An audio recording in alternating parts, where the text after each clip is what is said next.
اگرچہ میں اس موضوع پہ تقریریں کر چکا ہوں، لیکن آج پھر اس گفتگو کے حوالے سے بات چیزیں تازہ کرتا ہوں۔ اس وقت عالمی سطح پر یہودی جمع عیسائی بریکٹ میں کر لیجیے، اور امریکہ جمع یورپ یہ بریکٹ میں کر لیجیے، ان کا اندر معاملہ کیا ہے؟ اصل جو ہے اس میں پیچھے مائنڈ ہے، ماسٹر مائنڈ، سازشی ذہن، وہ یہود کا ہے۔ باقی عیسائی اعلی کار بن گئے ہیں۔ جو 100% اعلی کار ہے یہود کا وہ پروٹیسٹنٹس ہیں۔ پروٹیسٹنٹزم یہود ہی نے پیدا کرایا تھا، یہود ہی نے یورپ کے اندر سود کا رواج شروع کروایا، ورنہ سود حرام تھا وہاں پر بھی، یوزری بھی اور کمرشل انٹرسٹ بھی، دونوں حرام تھے، یہ یہودیوں نے کروایا۔ اور پھر پہلا بینک بنوایا ہے انگلستان کے اندر، بینک آف انگلینڈ، اور جو پوپ کے خلاف بغاوت کرائی تو پہلی بغاوت ہوئی انگلستان کے اندر، جو چرچ آف انگلینڈ علیحدہ ہو گیا پوپ سے، اور اسی کو یہودیوں نے قرار دیا یہ ہمارا ماڈرن اسرائیل ہے، یہ اسرائیل ہمیں دیا ہے گاڈ نے، یہ جو ہے برطانیہ۔ اس کے کچھ عرصے کے بعد یہی جو ہے ایکسوڈس ہوا ہے، اور وہ امریکہ میں جا کے آباد ہوئے۔ لہذا امریکہ کو بھی جیوز نے کہا ہے دس از اندر اسرائیل، یہ ہے ہمارے اصل اسرائیل، ماڈرن اسرائیل یہ ہے۔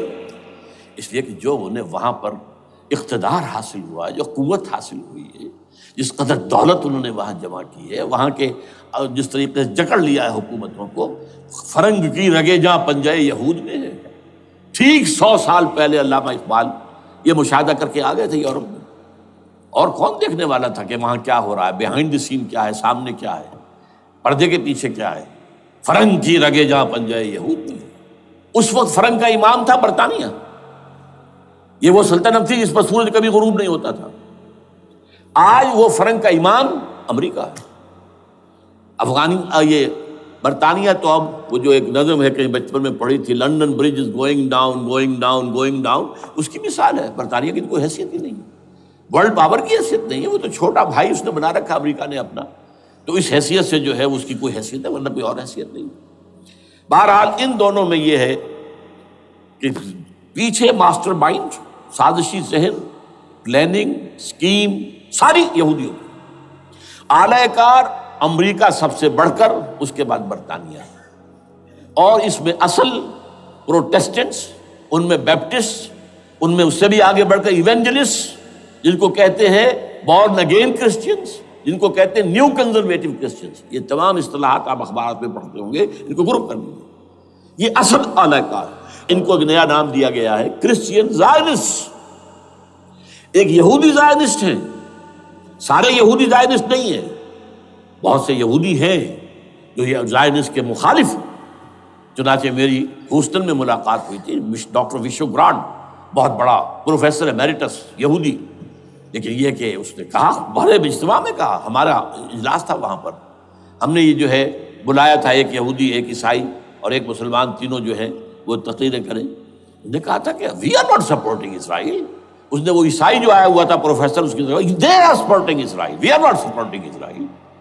اسی طرح میری جو ہوئی تھی round table conference, round table, اس میں ایک یہودی پروفیسر تھے، وہ ہسٹری کے پروفیسر، میں نام بھول رہا ہوں ان کا، انہوں نے کہا آئی ایم اینٹی زائنزم، میں زائنزم کے خلاف ہوں۔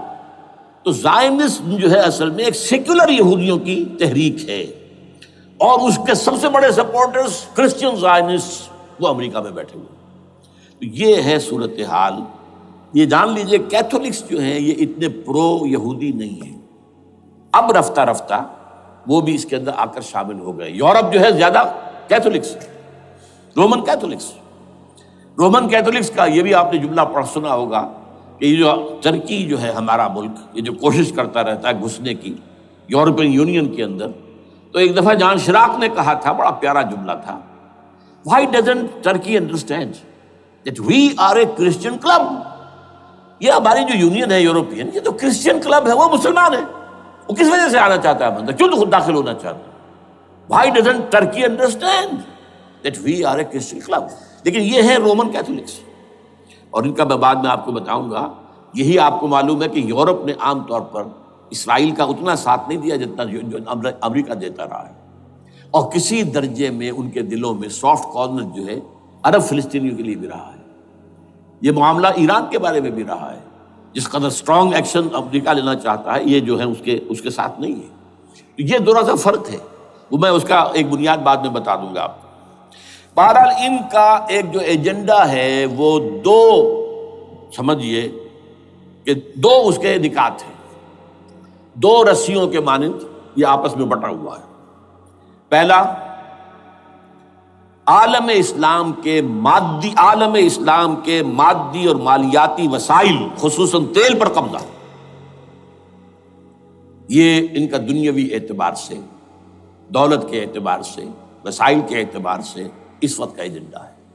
ویسے تو اس سے اوپر وہ چاہتے ہیں پوری دنیا پر، وہ تو بات کی بات ہے، لیکن ابھی نہ وہ روس کو چھیڑ رہے ہیں نہ چین کو چھیڑ رہے ہیں. چین تو ان کا سب سے بڑا جو ہے بزنس پارٹنر ہے، سب سے بڑا، اور چین کو رفتہ رفتہ وہ اپنی لائن پر لا رہے ہیں. اب تو صرف یہ کہ وہ ایک پارٹی گورنمنٹ وہاں رہ گئی ہے جو کہ کمیونزم کے دور کی یادگار ہے، باقی ان کی جو اکانومی ہے وہ تو آ چکی ہے اسی رخ کے اوپر جو یورپ کی ہے، مغرب کی ہے. نمبر دو ایجنڈا کیا ہے؟ دنیا میں کہیں بھی اسلام کے بحیثیت ایک نظام زندگی ظاہر ہونے کا کوئی موقع نہیں دینا. We have to nip the evil in the bud at any cost. یہ ان کے ایجنڈے کا دوسرا بڑا حصہ. یہ دو ہے انٹرٹوائنڈ، جیسے آپ لڑیوں کو بٹ دے کر رسی بناتے ہیں، ایسے یہ دو لڑیے ہیں.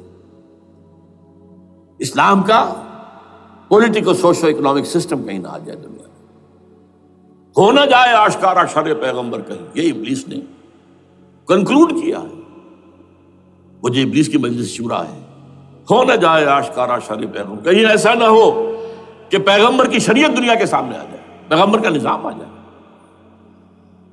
الحذر، آئین پیغمبر سے 100 بار الحذر. حافظ ناموس زن، مرد آزما مرد آفری، یہ معاشرتی نظام ہو گیا. موت کا پیغام ہر نوع غلامی کے لیے، نہ کوئی فخفور و خاکہ، نہ گدائے رہنشی، یہ سیاسی نظام آ گیا. اور کرتا ہے دولت کو ہر آلودگی سے پاک و صاف، منعموں کو مال و دولت کا بناتا ہے امین. تم دولت کے امین و مالک نہیں ہو. اور اس سے بڑھ کر اور کیا فکر و عمل کا انقلاب، بادشاہوں کی نہیں اللہ کی ہے یہ زمین، ان الارض للہ. یہ نظام کہیں نہ آ جائے دنیا، یہ جس پہ کہ وہ خطرہ محسوس کر رہا تھا. اور اس کے بعد یہ کہتے ہیں، یہ تو تھا عصر حاضر کے تقاضے، لیکن یہ کہ صورتحال کیا ہے؟ ہو نہ جائے آشکارا شر پیغمبر کہیں ہے. یہ معاملہ اس طرح رکھو کہ خود مومن ہے محروم یقین. یہ غنیمت ہے کہ خود مومن ہے محروم یقین. ہمیں اگر کوئی سہارا ملتا ہے تو اس سے کہ مومنوں کو بھی، نام نہاد مسلمانوں کو بھی اپنے اس نظام پر یقین نہیں. وہ نماز پر یقین رکھتے ہیں، روزے پر رکھتے ہیں، زکوٰۃ کو بھی جو بھی اللہ تعالیٰ جس کو توفیق دیتا ہے، حج کرتے ہیں، عمرے کرتے ہیں، یہ ہے سب. لیکن یہ کہ یہ غنیمت ہے، چشم عالم سے رہے یہ پوشیدہ یہ آئین تو خوب. وہ ابلیس کہتا ہے کہ یہ آئین چشم عالم سے پوشیدہ رہنا چاہیے. یہ غنیمت ہے کہ خود مومن ہے محروم یقین. ہمارے لیے جو ہے اگر کوئی سانس لینے کی جگہ ہے تو وہ یہ ہے، حوصلہ افزائی اگر ہے تو اس میں ہے کہ خود مومن محروم یقین ہے، اس کے سامنے وہ راستہ ہے ہی نہیں. اب لیجیے یہودیوں کے ایجنڈے کو میں تجزیہ کر رہا ہوں. سب سے پہلے World Bank, IMF، globalisation, TRIPS, ان تمام ہتھ کنڈوں کے ذریعے عالمی مالیاتی استعمار جو بظاہر امریکہ کا ہوگا حقیقتاً یہود کا ہوگا. یہودیوں کے نزدیک پوری نوع انسانی حیوانوں کے مانند ہے. They are not human beings. They are goyams. They are Gentiles. یہ انسانی شکل میں حیوان ہیں، اور جیسے حیوانوں کو ایکسپلائٹ کرنا، استعمال کرنا انسانوں کا حق ہے.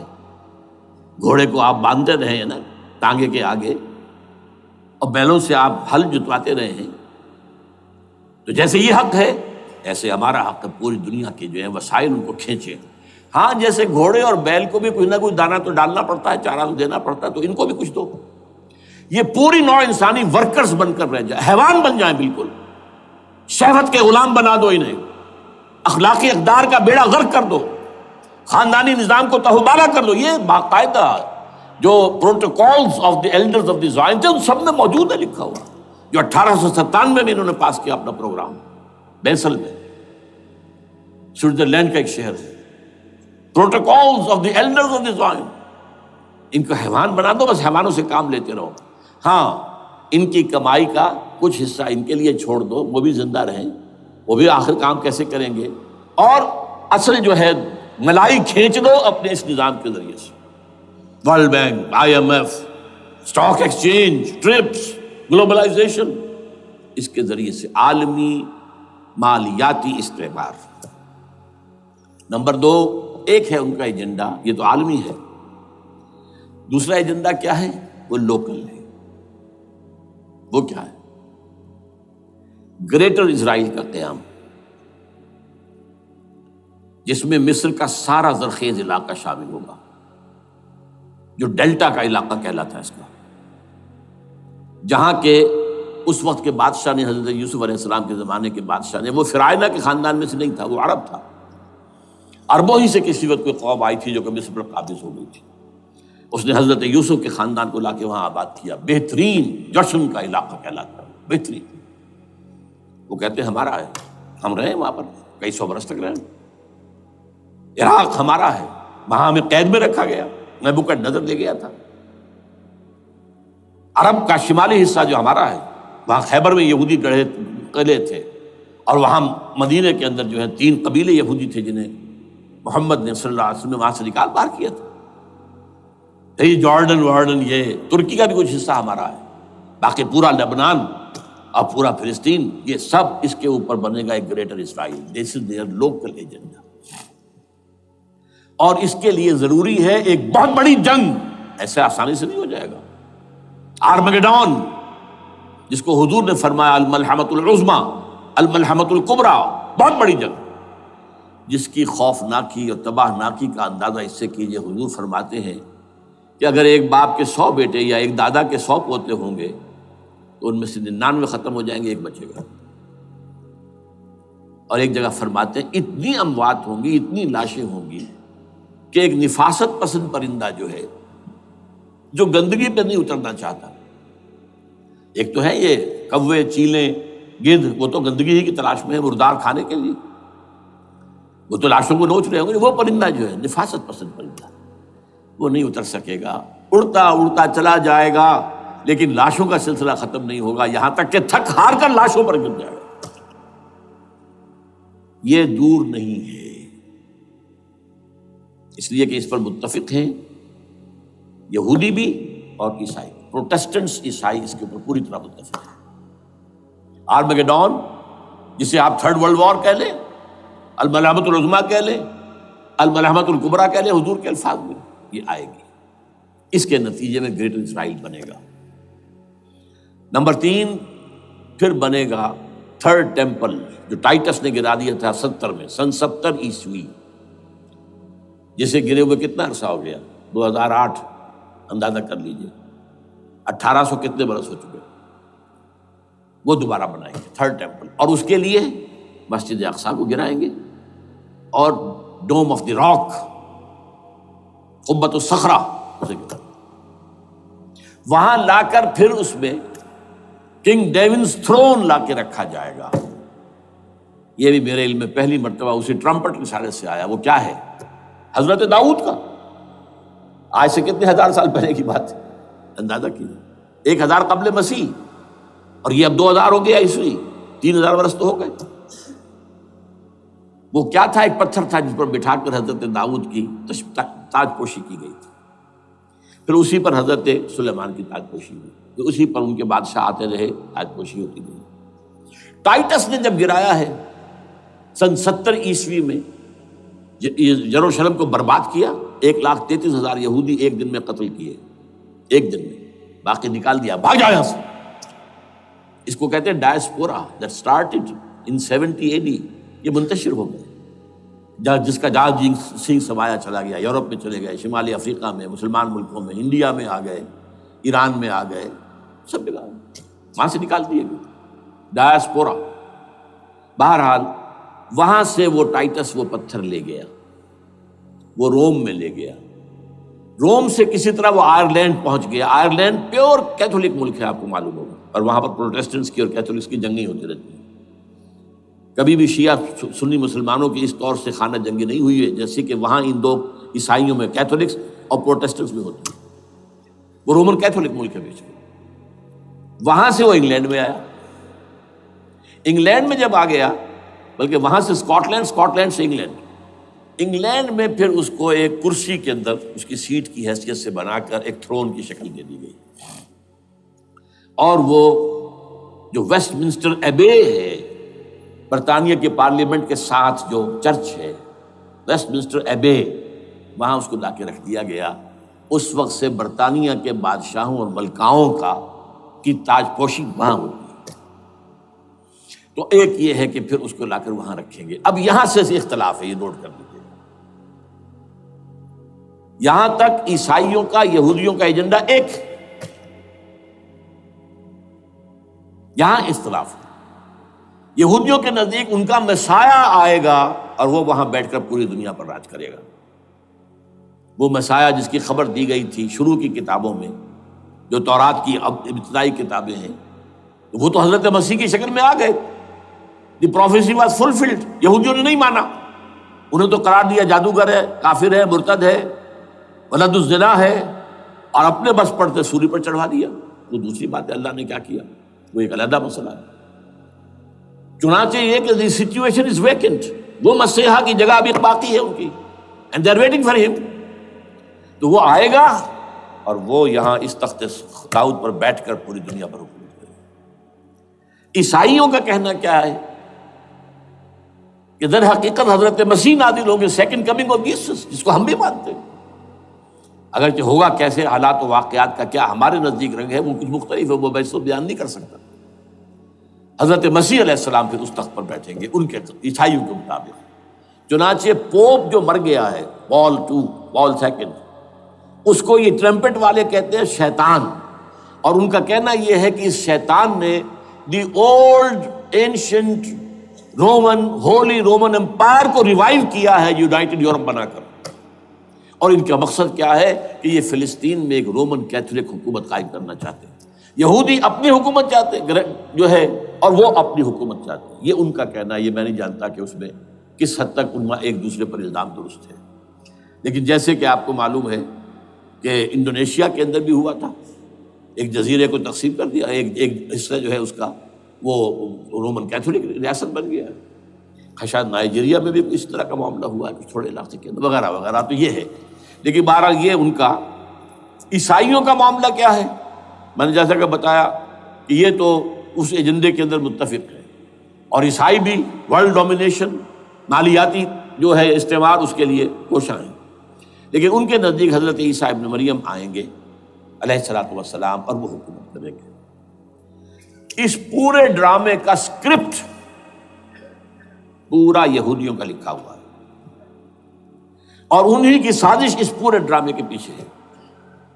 البتہ بظاہر اس ڈرامے کا بڑا کیریکٹر جس سے آپ ہیرو کہیں وہ امریکہ ہے، اور اس کے تابع یورپ بھی ہے۔ یہ ہے عالمی سطح پر معاملہ اس وقت۔ ویسے میری 2 کتابیں جو ہیں اس پر کتابچے ہیں، 4 سال پہلے میں نے اسی مقام پر 2 تقریریں کی تھی۔ ایک موجودہ عالمی حالات اور اسلام کا مستقبل، وہ دوسرا حصہ جو میں اس وقت نہیں چھیڑ رہا، ہوگا کیا اصل میں، جس میں یہ ہے کہ کہیں اسلامی ریاست قائم ہو، خلافت کا نظام قائم ہوگا کہاں ہوگا یہ میں بحث نہیں کر رہا۔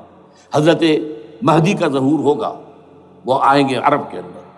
پھر یہ ہے کہ وہ جو گریٹر اسرائیل کے خلاف جہاد ہوگا، اور اللہ کرے گا کہ رفتہ رفتہ یہ ممالک جو ان سے لے لیے جائیں گے، یہاں تک کہ بالآخر ایک یہودی اعلان کر دے گا میں ہوں مسیح، جس کو کہ عیسائی بھی کہتے ہیں اینٹی کرائسٹ، اور یہ کہتے ہیں یہ بیپٹسٹ بھی کہ اینٹی کرائسٹ جو ہے وہ یہودی ہوگا، جبکہ کچھ عرصے پہلے بہت بڑا پروپیگنڈا ہوا تھا کہ اینٹی کرائسٹ جو ہے، دجال جو ہے وہ تو مسلمان ہوگا نہیں، لیکن وہ کہتے ہیں کہ ہوگا یہودی ہوگا، اور پھر اس یہودی کو قتل کریں گے حضرت مسیح، دی ریئل مسیح، اصل مسیح جو اٹھا لیے گئے درمیان میں، وہ آئیں گے اور ان کے ہاتھوں دجال بھی قتل ہوگا، اور پھر مسلمانوں کے ہاتھوں ایک ایک یہودی ختم ہوگا، پھر ایک عالمی اسلامی ریاست قائم ہوگی حضرت مسیح کے ہاتھوں، اور وہاں پر حضرت مسیح ایک حدیث میں آتا ہے 40 برس تک پوری دنیا پر حکومت کرے گی۔ بہرحال یہ دوسرا پکچر ہے جو ہمارے سامنے، میں اس وقت کی تفصیل میں نہیں جا رہا، جو ان کے سامنے پکچر ہے وہ میں نے آپ کو بیان کر دیا۔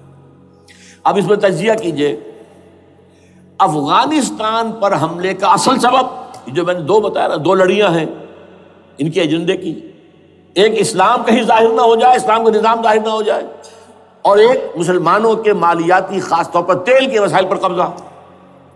اب افغانستان میں کیا ہوا ہے، یہ سارا معاملہ تھا اسلام کا راستہ روکنے کے لیے، کہ یہاں تو اسلام ایک شکل دکھا رہا ہے اپنی، اور اگر انہیں موقع مل گیا تو یہ تو ایک ایسی ویلفیئر اسٹیٹ قائم کر دیں گے، زکوٰۃ کا نظام قائم ہو جائے گا تو اعلیٰ ترین ویلفیئر اسٹیٹ قائم ہو جائے گی، اور اگر یہاں پر جو ہے یہ ساری سزائیں نافذ ہو گئی، معاشرہ کرائم فری ہو جائے گا، لوگوں میں محبت ہوگی، مساوات ہوگی، اور یہ کہ عام لوگوں کے لیے ویلفیئر ہوگا، اور یہ سامنے نظام آ گیا تو پھر ہمارا یہ نظام کیپٹلزم یہ کہاں رہے گا، اس کو تو منہ چھپانے کی جگہ نہیں ملے گی۔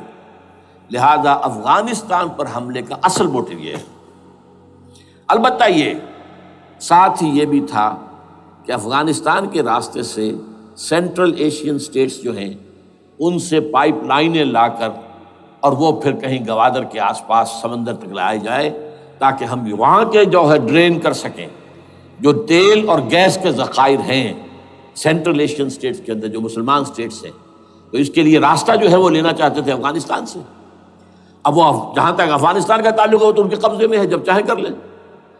اب پاکستان کا معاملہ جو تھا وہ جیسا کہ میں نے کہا کہ اس کا راستہ وہ رک گیا، جبکہ انہیں واپس جانا پڑ گیا، لیکن انہوں نے افغانستان میں کوشش کی طالبان کے زمانے میں۔ یونیکول جو ہے ان کی سب سے بڑی جو ہے کمپنی ہے، اس نے مذاکرات کیے، وہ دیکھ کر حیران رہ گئے کہ یہ ان پڑھ، یہ ملے ملاٹے جو ہیں یہ تو بڑے ٹف بارگینر ہیں۔ اس طریقے سے پاؤں جما کر طالبان نے جو ان کے ساتھ مذاکرات کیے ہیں اور ان سے اپنی شرطیں پیش کی ہیں کہ وہ گھبرا کر بھاگ گئے۔ یہ صورتحال بھی تھی افغانستان پر قبضہ کرنے میں، لیکن یہ ہے کہ اصل کیا تھا کہ وہ اسلام کی کوئی شکل دنیا کے سامنے نہ آنے پائے، جو ان کا میجر ہے۔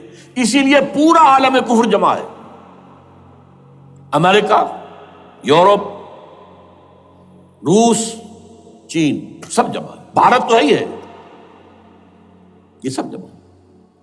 آپ نے یاد ہو گیا جب لال مسجد کا حادثہ ہوا ہے اور ہمارا یہ بدبخت اور بدمعاش انسان، اس نے صرف خود جان بوجھ کر اسے بڑھایا، ایک پھنسی کو پھوڑا بنایا، اس میں پھر شگاف دیا اور شاباش لی ہے۔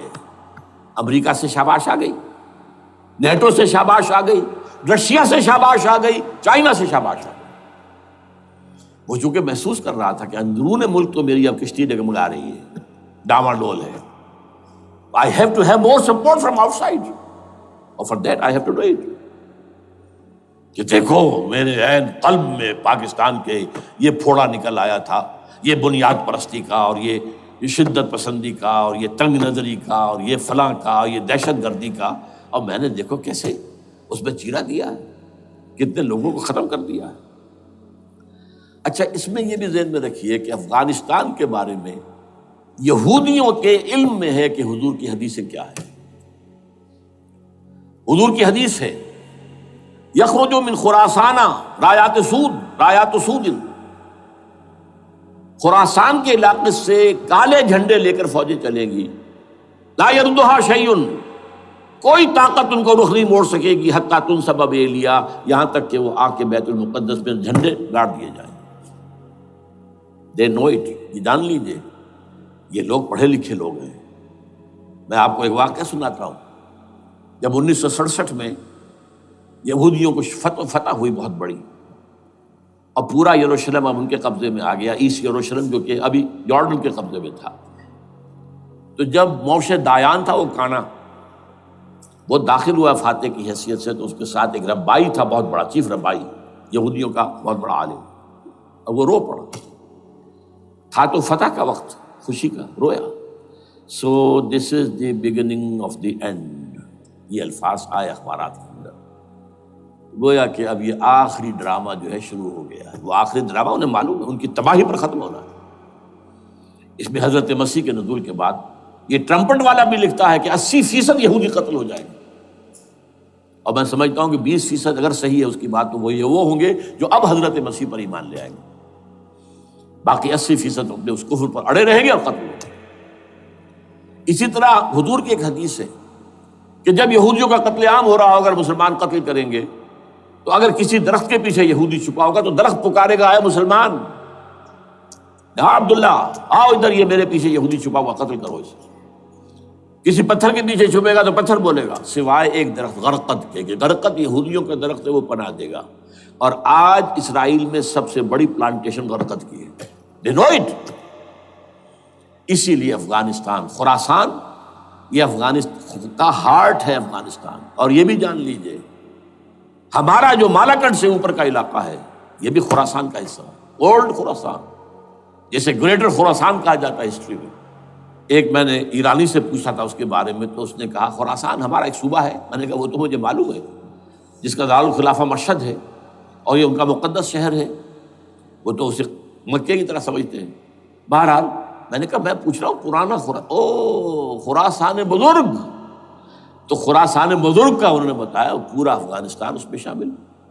اور پھر یہ اسٹیٹس جو ہیں سینٹرل ایشین اسٹیٹس اور ایران کا ایک حصہ اور پاکستان کا ایک حصہ، یہ جو مالاکنڈ کہلاتا ہے.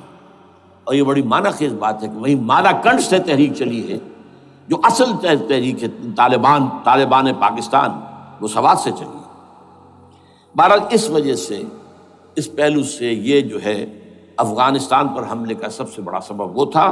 دوسرا جو تھا وہ یہ کہ ان کو جو پائپ لائن لے کے آنی تھی اس کے لیے، لیکن وہ ظاہر بات ہے کہ اس میں جو ہے جو طالبان نے وہ ان کی چکمے میں نہیں آئے.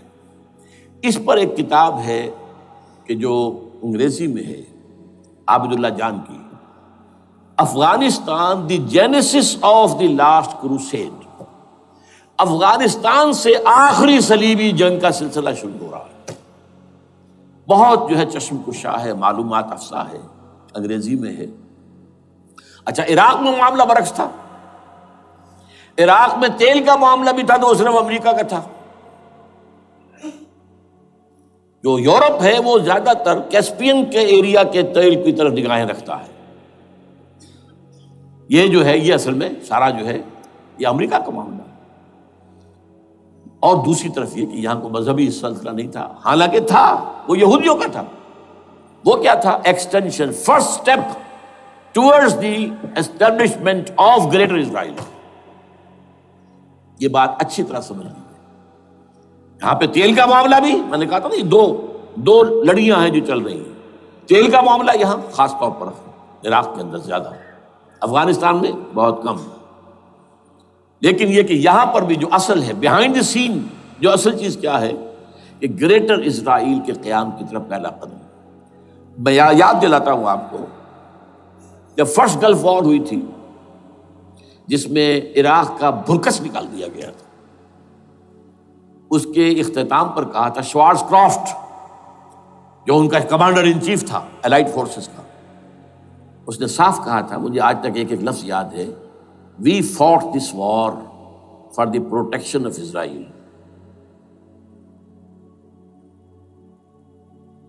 اور اب جو ابھی ہوا معاملہ، جب صدام گرا ہے، اس کا مجسمہ بھی گرا ہے، تو اس کے بعد وہ شخص، وہ بدبخت، وہ خبیث جو ابھی پڑا ہوا کومے میں،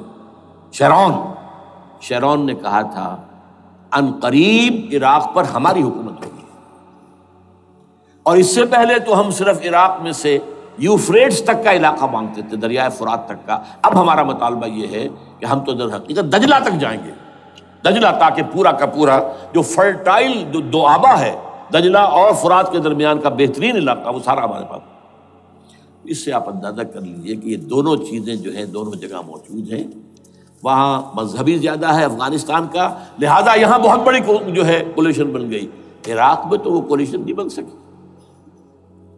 یورپ بھی ساتھ نہیں آیا، یورپ بھی ساتھ نہیں آیا. America had to go it alone, اسے کرنا پڑا ہے. زیادہ سے زیادہ کوئی ٹوکن آسٹریلیا کا کوئی ٹوکن معاملہ جو ہے وہ برطانیہ کا کچھ شاید ٹوکن ٹائپ جو ہے وہی یہ کامن ویلتھ پرانی جو ہے چلی آ رہی ہے، اس میں شاید کینیڈا کا، باقی تو کوئی نہیں۔ یہ جو آل ورلڈ کولیشن بنی تھی وہ افغانستان کے خلاف کیوں ہے؟ یہاں سے اسلام کی ریسرجنس کا اندیشہ ہے۔ یخرج من خراسان رایات سود لا یردها شیء حتی تنصب بایلیا۔ حضور کے زمانے میں ایلیا جو ہے وہ کن کے قبضے میں تھا؟ عیسائیوں کے۔ اس کے بعد ہمارے قبضے میں آیا، لیکن پھر کروسیڈرز نے ہم سے لے لیا تھا، اور 88 برس وہ عیسائیوں کے پاس رہا، 1099 عیسوی سے لے کر 1187 تک۔ اب پھر یہود کا قبضہ ہے، پہلے عیسائیوں کا تھا، اب یہود کا۔ اب ان سے لینا واپس، پہلی مرتبہ بھی عرب نہیں لے سکے تھے، کھونے والے عرب تھے، واپس لینے والا کرد تھا، صلاح الدین ایوبی رحمۃ اللہ علیہ۔ اب بھی کھونے والے عرب ہیں، مصر اور شام اور اردن، تینوں کا مقابلہ کیا اس نے، اسرائیل نے، اور قبضہ کیا پورے ویسٹ بینک پر، گولان ہائٹس پر، سینائی پیننسولا پر، اور یہ کھو دیا ہم نے اپنے ہاتھ سے۔ اور اب بھی عربوں میں تو کوئی دم نہیں ہے، کوئی جان نہیں ہے، ان کو عیاشیوں نے، دولت مندی نے بالکل تباہ و برباد اور کھوکھلا کر کے رکھ دیا۔ بہرحال یہ جو چیزیں میں نے آپ کو بتائی ہیں، یہ تو وہ پلانز ہیں جو سب شیاطین جن و انس کے پروگرام ہیں۔ وہ جیسے کہ کبھی کہا تھا خمینی صاحب نے، شیطان بزرگ، دی گریٹسٹ شیطن، امریکہ، اصل میں امریکہ، اور اس کے پیچھے حقیقت میں یہود، سامنے امریکہ، پیچھے یہود۔ بالفعل کیا ہوگا یہ تو پھر اللہ ہی جانتا ہے کیا ہوگا۔ وَمَكَرُوا وَمَكَرَ اللَّهُ، کافر اپنی چالیں چلتے ہیں، اللہ اپنی چال چلتا ہے۔ اور سَنَسْتَدْرِجُهُم مِّنْ حَيْثُ لَا يَعْلَمُونَ وَأُمْلِي لَهُمْ إِنَّ كَيْدِي مَتِينٌ۔ اے نبی آپ گھبرائیں نہیں، ہم ان کافروں کو رفتہ رفتہ وہاں سے لے آئیں گے جہاں سے آپ کو بھی انہیں احساس تک نہیں ہوگا کہ یہ تو گرفت میں آ رہے ہیں، ٹریپ ہو رہے ہیں، اور ابھی ذرا میں انہیں ڈھیل دے رہا ہوں۔ میں املی لہم ان قیدی متین، میری چال بہت مضبوط ہے۔ وہ اللہ کیا کرے گا وہ میں نے آپ کو بتایا، جھلک دکھا دی ہے۔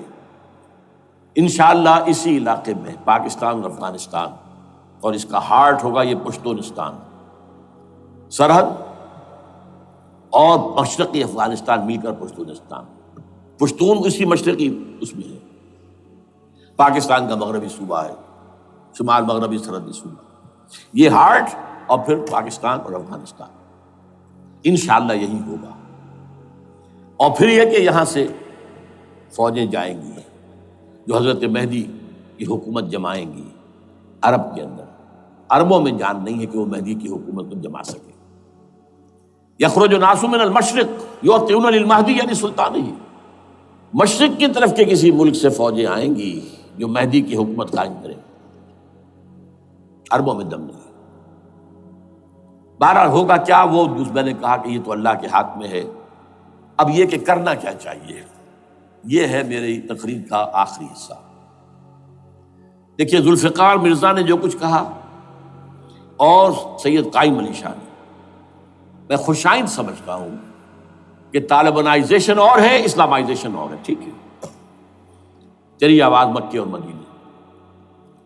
طالبانائزیشن کے اندر کچھ بغیر تعلیم یافتہ، کچھ جذباتی، اس طرح کے لوگ بھی ہیں جن میں انتہا پسندی بھی ہے، جیسے کہ میں پہلے بیان کر چکا، افغانستان میں ہوا ہے، افغانستان کے اندر بھی رفتہ رفتہ وہ اپنی چیزوں سے نکل رہے تھے، نکل جاتے ہیں، لیکن موقع نہیں دیا گیا، نب دی ایول ان دی بڈ، ختم کر دیا گیا۔ اسی طرح ہمارے سرحدی صوبے میں جیسا کہ میں بتایا 3 قوتیں برسرکار ہیں، who knows it، کون کیا کہ۔ لیکن بہرحال یہ کہ پہلی بات یہ، اسلام اور پاکستان لازم و ملزوم ہیں۔ یہاں اسلام آئے گا تو یہ ملک رہے گا، نہیں آئے گا تو ختم ہو جائے گا، اس میں کوئی شک نہیں۔ میری 2 کتابیں پڑھ لیجیے اگر اللہ توفیق دے، ہمت دے، اسلام اور پاکستان، یہ سن 67-68 کی تحریریں میری ہیں۔ جینیسس آف پاکستان کیا تھا، how Pakistan came into existence, پھر یہ کہ میں نے استحکام پاکستان کے نام سے سن 85 کے اندر کتاب لکھی ہے، یہ دونوں کتابیں پڑھی ہیں۔ پاکستان کا کوئی جواز نہیں اگر یہاں اسلام نہ آئے، اور واقعتاً ہم جواز کھو چکے ہیں، یہ تو اللہ تعالیٰ ہمیں مہلت دے رہا ہے۔ لیکن اب یہ سمجھ لیجئے، یہ اللہ تعالیٰ کی طرف سے ایک خاص مہلت ہے، اور شاید آخری مہلت ہے جو ہمیں مل رہی ہے۔ یہاں اسلامائزیشن نہ ہوا تو یہ ملک نہیں رہے گا۔ میں یہاں آپ کو ایک شعر سنا دوں، ہے تو ایک ایسی شخصیت کا جو کچھ کنٹروورشل بھی ہو گئی، بعد میں بدنام بھی ہو گئی۔ ایک زمانے میں جماعت اسلامی کے بڑے مخلص کارکن تھے وہ، مولانا کوثر نیازی۔ انہوں نے ایک بڑا تلخ شعر کہا تھا، اسلام کو اگر تیری فضا راس نہ آئے، اے میرے وطن تجھ کو کوئی آگ لگائے۔ ہمیں اسلام چاہیے، اور اسلام نہیں آئے گا تو یہ ملک نہیں رہے گا۔ کوئی زرداری، کوئی نواز شریف اس ملک کی بقا کی ضمانت نہیں دے سکتا۔ اس کی بقا ہے اگر تو اسلامائزیشن میں۔ 61 سال کی ہماری بے وفائی اللہ کے ساتھ کیے ہوئے وعدے کی، اس کا ایک عذاب ادنا ہم جھیل چکے ہیں۔ 71 یاد کی، سن 71 پاکستان 2 لخت، 93,000 مسلمان پاکستانی بھارت کی قید میں بھیڑوں بکریوں کی طرح ہانک کر لے جائے گئے، ٹرکوں میں بھر بھر کر، جیسے کہ ڈیرہ غازی خان سے بھیڑیں بکریاں آتی ہیں لاہور میں ذبح ہونے کے لیے، کنسنٹریشن کیمپس میں۔ ہمارے ٹائیگر نامی جرنیل نے پیش کیا اپنا ریوالور، کتنے لوگ مارے گئے، کتنا فساد ہوا، مسلمان کے ہاتھوں مسلمانوں کا خون کتنا ہوا۔ یہ اللہ کا ایک خاص عذاب ہوتا ہے۔ میں نے وہ آیت آپ کو سنائی تھی، قل هو القادر على ان يبعث عليكم عذابا من فوقكم او من تحت ارجلكم۔ اے نبی ان سے کہہ دیجیے اللہ اس پر قدرت رکھتا ہے، جب چاہے تم پر کوئی عذاب اوپر سے بھیج دے، تمہاری زمین کے نیچے سے نکال دے۔ زلزلہ آیا تھا کہ نہیں؟ او یلبسکم شیعا، ایک تیسری شکل بھی ہے، نہ اللہ آسمان کو کوئی تکلیف دے نہ زمین کو، زمین پھٹے گی تو آدمی جائے گا نا اندر، بلکہ تمہیں گروہوں میں تقسیم کر کے، او یلبسکم شیعا فیذیق بعضکم بعض بعض، تو ایک دوسرے کی قوت کا ایک دوسرے کو مزہ چکھائے، تم خود ایک دوسرے کے گلے کاٹو۔ ہمیں کسی اور قوم کو تکلیف دینے کی ضرورت نہیں ہوگی، یہ کام ہمارے ساتھ ہو چکا ہے 1971 میں۔ بہرحال اب اس کے بعد بھی تاخیر تو ہماری جو کی تو ہے، اب ہم اس جگہ پر پہنچ گئے کہ شاید اب عذاب الاکبر آنے والا ہے۔ وہ آیت بھی میں نے شروع میں پڑھی تھی، وَلَنُذِيقَنَّهُم مِّنَ الْعَذَابِ الْأَدْنَىٰ دُونَ الْعَذَابِ الْأَكْبَرِ لَعَلَّهُمْ يَرْجِعُونَ۔ چھوٹا عذاب آیا سن 71 میں پاکستان، بہرحال مغربی پاکستان تو برقرار رہا، اس کا نام بھی پاکستان رہا۔ اب شاید بڑا عذاب آ رہا ہو، بلکنائزیشن جس کے نقشے جو ہیں دنیا میں شائع کیے جا چکے ہیں۔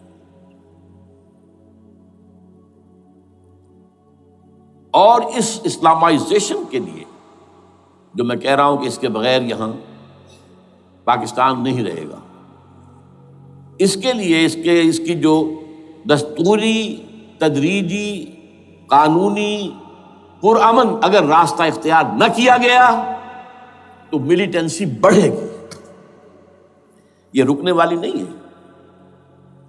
یہ جو اوپر کا جو علاقہ ہے، ایک ٹرائنگل ہے جس کا نقشہ کھینچا ہے ایک بہت بڑے مصری ادیب اور مورخ نے، شکیب ارسلہ ان کا نام تھا۔ انہوں نے کہا ہے کہ یہ پامیر سطح مرتفع جو ہے، پامیر جسے روف آف دی ورلڈ کہا جاتا ہے، اس سے پہاڑوں کے سلسلے نکلتے ہیں، کوئی چین کی طرف چلا گیا، کوئی تبت کی طرف چلا گیا، جو قراقرم ادھر آ گیا پاکستان کی طرف، ہمالیہ آ گیا پاکستان انڈیا کی طرف، ادھر ہندو کش چلا گیا افغانستان میں۔ یہ سب جیسے کہ ایک جو پہیہ ہوتا ہے، اس کے جو لگے ہوتے ہیں اسپوکس جنہیں کہتے ہیں۔ اس نے کہا کہ ایک طرف ہمالیہ اور ایک طرف ہندو کش، اس کے درمیان میں جو قوم رہتی ہے، اب نوٹ کر لیجیے، یہ ہمالیہ کا اینڈ جو ہے مغربی، وہ کیا ہے، یہ نتیا گلی وغیرہ اسی کا حصہ ہے، اس کے بعد ختم، دریائے سندھ بہ رہا ہے، لیکن اوپر جا کر وہ ٹرن دیتا ہے رائٹ کو، تو پھر اب وہ قراقرم اور ہمالیہ کے درمیان جاتا ہے۔ یہاں تک کہ انڈیا سے جو اس کا داخلے کا راستہ آ جاتا ہے. لیکن یہ جو ہے یہ درمیانی راستہ یہ اصل میں ہندو کش ادھر اور ہمالیہ ادھر، اس کے درمیان جو قوم آباد ہے. اور اس ٹرائنگل کا بیس ہے مالاکنڈ کا پہاڑ، مالاکنڈ، ہمالیہ، ہندو کش. اس ٹرائنگل میں جو قوم آباد ہے، شکیب ارسلان کہتا ہے اگر پوری دنیا میں اسلام کی نبضیں ڈوب جائیں تب بھی یہاں کے لوگوں میں اسلام کی نبض چلتی رہے گی. یہ وہ علاقہ ہے جہاں سے پاکستان کے طالبان کا آغاز ہوا، جہاں سے پرامن تحریک چلی تھی اس کا راستہ روک دیا گیا. اب وہ شدت پسندی پر آ گئے، اور یہ شدت پسندی بڑھے گی اگر آپ نے تشدد سے روکا. اگر امریکہ کے چمچے بنے رہے، اگر امریکی ایجنڈے ہی کو پورا کرتے رہے اور اپنے لوگوں کو مارتے رہے، تو جواب میں گر ایک چراغ حقیقت کو گل کیا تم نے تو موج دودھ سے صد آفتاب ابھریں گے. یہ اب جو آ رہے ہیں کہاں سے آ رہے ہیں آپ کے یہ خودکش حملہ آور؟ یہ وہی ان لوگوں کے رشتہ دار ہیں نا جو امریکی بمبارڈمنٹ میں مارے گئے ہیں. کتنے ہیں جن کے بچے ختم ہو گئے، بیٹے مر گئے. یہ جو ہمارے ہاں ایک کمانڈوز کے کیمپ کے اوپر جو حملہ ہوا تھا اور خودکش بمبار، جس سے کہ شاید 18-19 بہترین آپ کے کمانڈوز ختم ہوئے تھے، وہ کون تھا؟ وہ خود کمانڈو تھا. اندر کوئی اور تو جا ہی نہیں سکتا تھا، یہ کمانڈوز کا کیمپ تھا اور اس کے میس میں لوگ کوئی جا سکے. وہ خود کمانڈو تھا. اس کی بیٹی لال مسجد کے اندر جلی تھی. اب آپ اندازہ کیجئے کہ اس کے دل میں جو کھول رہا تھا اس کا جذبہ، اس نے اس کو ٹھنڈا کیا خود جان دے کر. تو جان لیجیے ادھر باجوڑ میں حملہ ہوا تھا، ادھر جو ہے ہماری ملٹری پریڈ کے اوپر حملہ ہو گیا. تو یہ بات رکے گی نہیں. اور یہ ظاہر بات ہے کہ اب شمال سے لے کر نیچے تک کی بات ہے. وہاں پر بھی میں نے شروع بھی کہا تھا یہ خطرہ حقیقی ہے، غیر حقیقی نہیں ہے، وہمی اور خیالی نہیں ہے. اس لیے کہ اب جو اس علاقے سے جا رہے ہیں ہجرت کر کے کراچی، وہی ان کی جگہ ہے، وہیں پر ان کے رشتہ دار ہیں، محسود ہیں، وزیری فلاں ہے، یہ ہے وہ ہے، وہاں وہ جا رہے ہیں. اور وہاں پر بھی ظاہر بات ہے کہ جو کچھ ہو رہا ہے افغانستان میں اور جو کچھ ہو رہا ہے شمال سرحدی صوبے میں، اس کا ایک تسلسل ہوگا. میں یہاں یہ عرض کر دوں آپ سے کہ تقریباً 4 سال قبل، بلکہ 4.5 سال،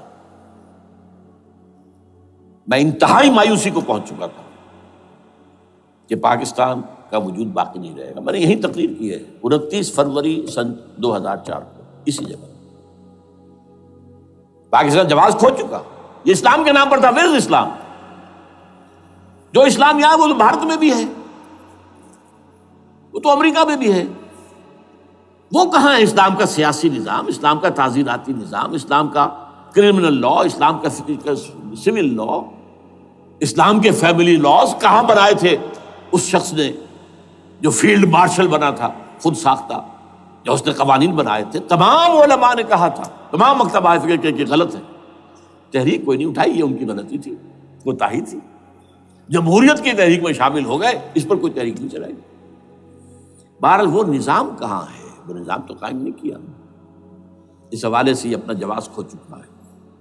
دو ریشنل ہے، ریزون دیت جسے کہتے ہیں فرینچ کے اندر، ریزون دیت کو کسی چیز کی ریزن، ریشنل آف ایگزسٹنس. اس کے بعد یہ ہے کہ پچھلے سال سے کچھ مایوسی میں کمی ہوئی. Number 1، chief justice of Pakistan Iftikhar Muhammad Chaudhry کے اندر ہمت اللہ نے دی، وہ کھڑا ہو گیا. جرنیلوں کے جم گھٹے کے اندر ایک سویلین آدمی جو ہے جس درجے کا مرعوب ہو سکتا ہے آپ اس کا اندازہ کر لیجیے. اور اس کے بعد اسپونٹینیس موومنٹ وہ کلا ہے، انہومی شے، سوچ نہیں سکتے ہم. یہ موومنٹ جو ہے یہ کوئی اسٹریٹ ارچنز کی چلائی ہوئی نہیں ہے، یہ ہمارے ہاں کے گاموں ماجوں کی نہیں ہے، بلکہ یہ تو پڑھے لکھے لوگ، وکیل، کالے کوٹ، کالی ٹائیاں، پینٹ، یہ جو سختیاں جھیلی ہیں انہوں نے. ابھی تک وہ تحریک چل رہی ہے. اگر اس سے ظاہر بات ہے وقت گزرنے کے ساتھ ساتھ اس کی وہ تیزی اور تندی میں تو کمی آئی اور حکومت کو موقع ملا ان کے اندر کوئی رفت پیدا کرنے کا بھی. لیکن بہرحال ان دونوں چیزوں سے میری مایوسی میں قدرے کمی ہوئی. اب دوسری بات وہ تھی 18 فروری کے الیکشن کا پرامن طور پر منعقد ہو جانا۔ میں یہ سمجھتا تھا کہ جو اس کے اندر دخل اندازی ہے، رگنگ ہو گئی ہوئے، کیسے ممکن ہے پاکستان میں الیکشن ہو اور رگنگ نہ ہو؟ پھر تحریک چلے ہی چلے، کیونکہ تحریک تو چل رہی ہے پہلے سے، صرف اس کے اوپر تیل اور ڈالنا ہے نا، اور پھر بدامنی ہوئی ہو، اور پھر دونوں طرف گدھ بیٹھے ہوئے ہیں، the NATO forces in the west, Indian forces on the east, they will march into Pakistan, اور پاکستان کے ایٹمی دانت توڑ کر Pakistan will be put at the mercy of India, Bharat, now do whatever you like. Condoleezza Rice کا میں آپ کو بیان سنا چکا ہوں، پاکستان کے مستقبل کا فیصلہ امریکہ اور بھارت بھی کرتا۔ بہرحال اب تیسری جو امید ہوئی ہے، یہ کل پرسوں میں جو ہوئی ہے، کولیشن جو ہے یہ ناکام ہوتی نظر آ رہی تھی، لیکن یہ کہ صدر کے مواخذے پر یا صدر کے خلاف جو ایک کارروائی ہو رہی ہے، اللہ کرے کہ وہ پوری ہو جائے، یا اس سے بھی بہتر ہے کہ وہ خود ہی استعفیٰ دے کر دفع ہو جائے۔ بہرحال یہ کہ اس سے بھی کچھ امید کا پہلو جو ہے پیدا ہوتا ہے۔ اب یہاں اسلامائزیشن کا پرامن، تدریجی اور اسلام اور دستوری اور قانونی طریقہ کیا ہے؟ وہ طریقہ کیا ہے؟ 1949 اور 50 میں جو عمل شروع ہوا تھا، جو اس کے بعد سے آج تک جو ہے ختم ہو گیا، اس کو اثر دور شروع کیا جائے، دوڑ پیچھے کی طرف اے گردش ایام کی۔ 49 میں کیا ہوا تھا؟ قرارداد مقاصد، وہ گویا کہ پاکستان میں نظام خلافت کی جڑ تھی جو رکھ دی گئی تھی کہ sovereignty belongs to Allah and whatever authority we have, it's a sacred امانت۔ یہ تو اصل میں استعمال کی جائے گی یہ قوت کتاب و سنت کے دائرے کے اندر this is خلافہ، in essence it is خلافہ، خلافت کی بنیاد رکھ دی گئی۔ اس سے پہلے 48 میں سن 47 کی ایک تقریر کی وجہ سے جو غلط فہمی پیدا ہوئی تھی قائد اعظم کی، 11 اگست کی، اس کا انہوں نے کراچی کے ہائی کورٹ بار ایسوسیشن میں جا کے کہہ دیا تھا، کچھ لوگ شرارت کے ساتھ یہ پروپیگنڈا کر رہے ہیں کہ پاکستان میں دستور شریعت پر مبنی نہیں ہوگا، یہ فتنہ ہے، غلط کہہ رہے ہیں، نفی کر دی تھی۔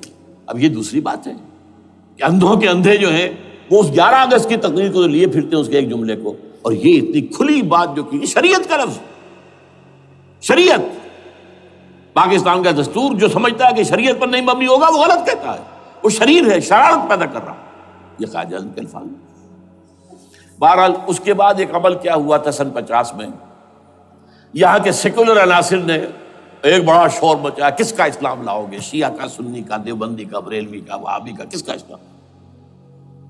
اللہ تعالیٰ غریق رحمت کرے ان بزرگوں کو، پاکستان کے تمام مذہبی مکاتب فکر کی ٹاپ کی قیادت جمع ہو گئی کراچی میں، شیعہ بھی، اہل حدیث بھی، بریلوی بھی، دیوبندی بھی، 31 علماء، جماعت اسلامی بھی، مولانا مودودی بھی اس میں تھے۔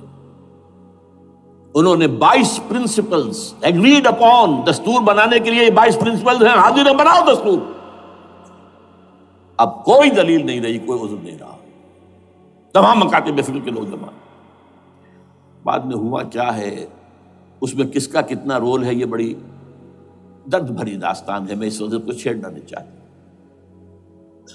حاصل کیا ہے، وہاں سے ہمارا پروسیس ڈیریل ہوا، کچھ اپنوں کے کیے، کچھ بیرونی دباؤ کے تحت۔ قرارداد مقاصد کی سزا دی گئی لیاقت علی خان کو، تم نے پاس کرائی ہے، اسے ایسے قتل کیا گیا کہ سراغ تک نہیں ملا کہ کس نے قتل کیا۔ یہ ایسی تو نہیں ہوتا، اس میں پیچھے بڑے بڑے کریکٹرز، بڑے بڑے کردار۔ اب اس کے بعد وہ عمل کیسے شروع ہو؟ ضیاء الحق نے جو ایک ادارہ قائم کیا تھا فیڈرل شریعت کورٹ، اصولی اعتبار سے بہترین قدم تھا۔ وہ کیا تھا؟ یہ شریعت کورٹ ہے، اس میں کوئی شخص لائے پیٹیشن کہ پاکستان کا فلاں قانون جو ہے میں ثابت کرتا ہوں کتاب و سنت کے منافی ہے، یا کورٹ سو موٹے لے لے کسی بھی معاملے کو، ایگزسٹنگ جو قوانین ہیں ان کا جائزہ لے کہ اس میں یہ پورا قانون یا اس کی یہ شق جو ہے یہ خلاف شریعت ہے، اس پر آرگومنٹ ہو، دونوں طرف کے دلائل ہوں، علماء بھی آئیں، وکلاء بھی آئیں، بحث کریں، شریعت کورٹ کا تو میدان ہوتا کھلا۔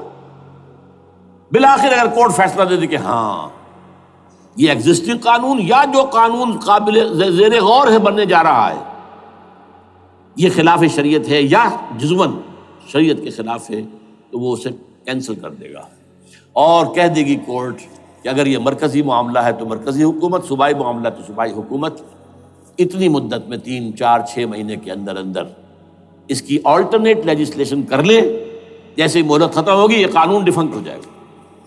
اصولی اعتبار سے اس سے زیادہ صحیح اسکیم کوئی نہیں سوچ سکتا، آج بھی میں قائل ہوں، لیکن یہ بدبختی تھی اس شخص کی، ضیاء الحق کی، اس کو بالکل غیر مؤثر کر دیا، 2 ہتھکڑیاں پہنا دی، 2 بیڑیاں پہنا دی۔ کانسٹیٹیوشن آف پاکستان آپ کے دائرۂ کار سے خارج ہے، یہ سیکریٹ کاؤ ہے، ہاتھ نہ لگانا۔ جو جوڈیشل پروسیجرل لاز ہیں، ضابطۂ دیوانی، ضابطۂ فوجداری، یہ بھی تمہارے دائرے سے خارج ہے۔ مالی معاملات 10 سال تک خارج، اور فیملی لاز مستقل خارج۔ انا للہ و انا الیہ راجعون۔ اب کرنے کا کام کیا ہے؟ نمبر 1، فیڈرل شریعت کورٹ کے دائرے پر جو تحدیدات ہیں، لیمیٹیشن ختم کی جائیں یکسر۔ نمبر 2، اس کا سٹیٹس کم سے کم ہائی کورٹ کے درجے کا ہونا چاہیے۔ نمبر 3، اس میں جید علماء کو لا کر بٹھایا جائے، ان کی میجورٹی ہونی چاہیے، وکلاء بھی ہوں، جدید تعلیم کے جدید قانون کے جاننے والے، لیکن علماء بھی ہوں۔ اگر آپ جید علماء کو لے آئیں گے تو پھر وہ جو عام مولوی ہے بیچارہ، وہ جو پوری طرح نیم خواندہ ہے یا نیم تعلیم یافتہ ہے، یا ہمارا عام آدمی ہے جو طالبان کے انداز کے اندر وہ شدت پسندی پر آ گیا ہے، اسے یہ اندازہ نہیں ہے کہ دین میں اہمیت کس شے کی اول ہے، پھر دوسری کون سی، ثانوی شے کون سی ہے۔ اب اس کے بجائے علماء، جدید علماء، تمام جو ہے مسالک کے علماء اس میں شامل کیے جائیں۔ اس کے فیصلوں پر نظر ثانی کا کھلا موقع ہونا چاہیے، ایک دفعہ عدالت فیصلہ کر دے، نظر ثانی کا موقع ہونا چاہیے، اور کسی شہری کی طرف سے پیٹیشن آئے یا سو موٹو، وہ جائزہ لے اور ایک ایک کر کے قوانین جو ہے غلط ختم، ان کی جگہ پر لیجسلیشن پارلیمنٹ ہی کرے گی یا صوبائی اسمبلی کرے گی۔ کورٹ کا کام لیجسلیشن نہیں ہے، وہ یہ کہہ سکتا ہے کہ یہ بھائی یہ معاملہ جو ہے شریعت سے تجاوز کر گیا ہے، یا فلاں جو قانون تم بنانے چلے اس کی یہ شق جو ہے شریعت کے خلاف ہے، بس فیصلہ یہ دے گی۔ ظاہر بات ہے لیجسلیشن اس کا کام نہیں، لیجسلیشن تو کرے گی آپ کی نیشنل اسمبلی، کرے گی آپ کی صوبائی اسمبلی کرے گی، لیکن وہ اس کا متبادل قانون لے آئیں اور پہلا قانون ختم ہو جائے گا۔ اچھا، اس عرصے کے دوران جو کونسل آف اسلامک آئیڈیالوجی پر ارب روپیہ خرچ ہوا ہے، اس کی رپورٹوں کے انبار لگ گئے ہیں، کسی ایک سفارش کو بھی آج تک پارلیمنٹ میں پیش نہیں کیا گیا، اور اس میں جید علماء رہے ہیں اور تمام مکاتب فکر کے علماء رہے ہیں۔ ان کی رپورٹوں کو رفتہ رفتہ پارلیمنٹ کے سامنے لایا جائے اور ان کے ذریعے سے نئی قانون سازی کی جائے۔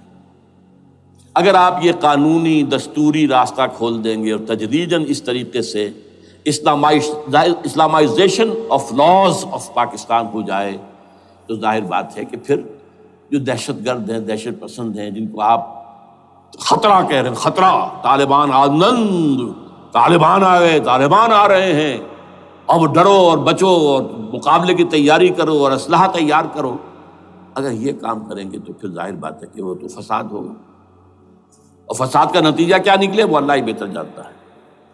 لیکن یہ پروسیس جو میں نے بیان کیا ہے، اگر اس پر عمل ہو جائے تو یہ وہ پروسیس ہے جسے جنرل حمید گل نے کہا تھا کہ اگر ایسا ہو جائے تو یہ سافٹ ریولوشن ہوگا، بغیر تشدد کے، بغیر کسی اور کے، اگر نیت ٹھیک ہے، اور اگر یہ واقعی جیسے قائم علی شاہ نے سمجھ لیا ہے اور جیسے کہ ذوالفقار مرزا نے سمجھ لیا ہے، اسلامائزیشن اگر اس کو سب سمجھ لے، زرداری بھی سمجھ لے اور نواز شریف بھی سمجھ لے اور سب سمجھ لے، تو ظاہر بات ہے کہ پھر کسی توڑ پھوڑ کے بغیر، کسی اور بدامنی کے بغیر، کسی تشدد کے بغیر اسلامائزیشن یہاں ہو جائے تو سب کے دل خوش ہو جائیں گے، اور یہ سارا جو بھی تشدد ہے، یہ دہشت گردی ہے، اس کے راستے بند ہو جائیں گے۔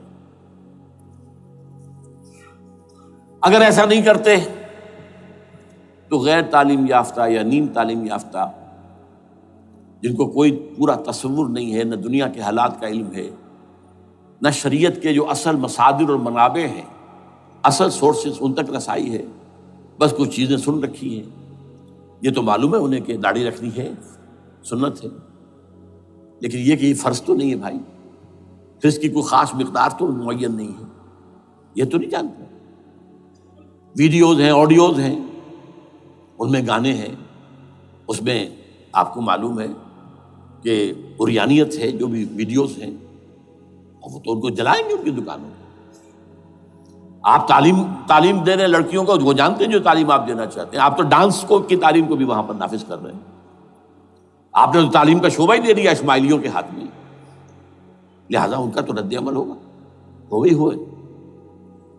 اس کا راستہ اگر روکنا ہے تو اس پروسیس سے جو میں نے بیان کر دیا ہے، جس کو میں بیان کر رہا ہوں نہ معلوم کب سے۔ نواز شریف صاحب، ان کے والد میاں محمد شریف صاحب مرحوم، اور شہباز شریف صاحب اور عباس شریف صاحب چاروں میرے پاس آئے تھے، 2 دفعہ آئے تھے، اور میں نے یہ ترمیمی بل پیش کیا تھا جس کے آئٹم میں نے آپ کو گنوا دیے۔ بہرحال نہیں کیا کچھ انہوں نے، لیکن یہ کہ اگر یہ نہیں کریں گے تو یہ کہ دوسری طرف یہ سمجھ لیجئے اس وقت پاکستان کے دینی مدرسوں میں شدید تحریک چل رہی ہے۔ لال مسجد یہ ایک سمبل بن چکا ہے، یہ ایک علامت ہے، اور یہ ملیٹنسی کی طرف بہت بڑی تعداد میں، خاص طور پر جو طالب علم ہیں عربی مدارس کے، طالبان کی سورس یہی تو ہے نا، یہی تھے جن سے کہ افغانستان میں طالبان ابھرے تھے اور یہیں سے پاکستان کو ابھر رہے ہیں۔ ان کے اندر شدید لہر ہے، اور کوئی بہت بڑا فساد ہو گیا اگر خدا نہ خواستہ تو that will be the end of Pakistan. اس سے بچنا ہے تو وہ راستہ اختیار کریں جو میں نے بیان کر دیا ہے، جو میں سال سے بیان کر رہا ہوں۔ دستور کا ترمیمی بل بنا کر دیا ہے، اسے عام بھی کیا ہے۔ البتہ اس عرصے میں ظاہر بات ہے کہ ہم کیا کریں گے، ہمارا کوئی پروگرام کسی ملیٹنسی کے رہ جانے کا نہیں ہے، ہم اسے مفید نہیں سمجھتے بلکہ مضر سمجھتے، یہ کاؤنٹر پروڈکٹیو ہے۔ ہمارے سامنے پروگرام کیا ہے؟ 6 نکاتی پروگرام، بڑے پیمانے پر دعوت ایمان بذریعہ قرآن، نمبر 1۔ میری تمام سرگزشت کھوئے ہوئوں کو جستجو، میری سرگزشت جو ہے 50 سال سے اسی میں ہے، قرآن کا پڑھنا، پڑھانا، سیکھنا، سکھانا، عام کرنا، اور الحمدللہ ایک بڑی ٹیم تیار کر دی ہے میں نے اللہ کے فضل سے، جو یہ کام کر رہی ہے۔ دعوت ایمان بذریعہ قرآن، اور جو ایمان واقعتاً لے آئیں، جس کا ثبوت ہوگا شریعت پر عمل، جس چیز پر عمل کیا جا سکتا اور نہیں کرتے تو آپ مجرم۔ ہاں ظاہر بات ہے اس سے ایک حصہ ایسا ہے جس پر ہم عمل نہیں کر سکتے جب تک کہ نظام نہ بدل جائے۔ چور کا ہاتھ میں نہیں کاٹ سکتا، آپ نہیں کاٹ سکتے، لیکن جتنے پر عمل ممکن ہے اس پر عمل۔ ایسے لوگوں کو آرگنائز کیا جائے، بیعت کا نظام، مسنون نظام، قرآن میں معصور، مسنون، منصوص، یہ سارا نظام اس کی بنیاد۔ ایک آدمی کا، وہ آدمی کہے کہ بڑھو تو بڑھو، وہ کہے کہ رک جاؤ تو رک جاؤ۔ نمبر 3، ان لوگوں کا تزکیہ، اور میں بتا چکا ہوں تزکیہ اور تربیت۔ تزکیہ کس بات کی؟ کوئی امنگ، کوئی ولولہ، کوئی مقصد، کوئی تمنا دل میں نہ رہے سوائے اللہ کی رضا کی۔ حکومت مطلوب نہ ہو، اقتدار مطلوب نہ ہو، مال و دولت مطلوب نہ ہو، اللہ کی رضا اور آخرت کی فلاح۔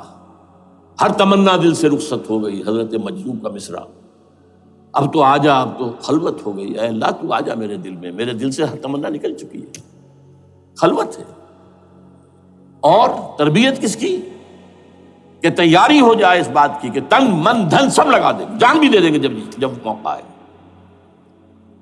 چوتھا کیا؟ کہ جب تک یہ تعداد کافی نہ ہو، یہ نہیں ہے کہ 150 آدمی لے کر کسی ایک جگہ پر کسی لال مسجد کو ہم مرکز بنا کر بیٹھ جائیں، نعرہ لگا دیں گے، ملک گیر جماعت، اور وہ بھی معتدل تعداد پہ، وہ جب تک نہیں ہوتی تو ہم یہی تین کام کریں گے، دعوت ایمان بذریعہ قرآن، تنظیم بذریعہ بیعت، مسنون بیعت، تزکیہ اور تربیت کرتے رہیں گے۔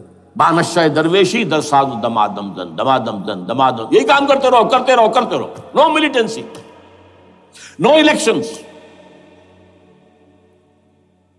لیکن جب تعداد کافی ہو گئی تو ایک منظم اور پرامن مطالباتی اور احتجاجی تحریک، توڑ پھوڑ نہیں، گھراؤ جلاؤ نہیں،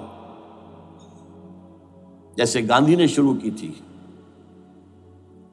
نمک بناؤ تحریک، سول ڈس اوبیڈینس، لیکن کسی نے کوئی توڑ پھوڑ نہیں کی تھی۔ اپنے سر ان کے پھوٹے ہیں بڑے سے بڑے لیڈروں کے، مولانا ابوالکلام آزاد اور پنڈت جواہر لال نہرو کے سر پھٹے ہیں، ہزارہ لوگ جیلوں میں گئے ہیں، انہوں نے کسی کو کچھ نہیں کہا۔ اسی کا نقشہ ایرانیوں نے دکھایا، 20,000 سے لے کر 30,000 تک جانیں دے دی، ہتھیار نہیں اٹھائے، اس لیے کہ ہتھیار بھی استعمال کرو گے تو اوپر جو حکومتیں ہیں ان کے پاس تو بے تحاشا فوج ہے، ان کے پاس ٹینک ہے، ان کے پاس ہوائی جہاز ہیں، ہیلی کاپٹرز ہیں، گن شپ ہیلی کاپٹرز ہیں، کیا نہیں ہے۔ پرامن منظم مطالباتی اور احتجاجی تحریک۔ اللہ کرے کہ ہمیں اس کے لیے جو مہلت درکار ہے وہ مل جائے۔ ہمیں معلوم نہیں کہ کہیں وہ مہلت ختم ہی نہ ہو رہی ہو، لیکن اگر ہم آخری سانس تک اس کام میں لگے رہیں گے تو انشاءاللہ اللہ تعالیٰ کے ہاں ہم معذور قرار پائیں گے۔ اللہ تعالیٰ جو ہے ہمیں درگزر ہم سے فرمائے گا کہ جو کچھ میں کر سکتا تھا اللہ میں کرتا رہا، آخری دم تک کرتا رہا۔ اگر یہ ہے تو اپنی تو کامیابی ہے، باقی کیا ہوتا ہے ملک کا میں کچھ نہیں کہہ سکتا، اللہ بہتر جانتا۔ اقول قولی ھذا واستغفر اللہ لی ولکم ولسائر المسلمین والمسلمات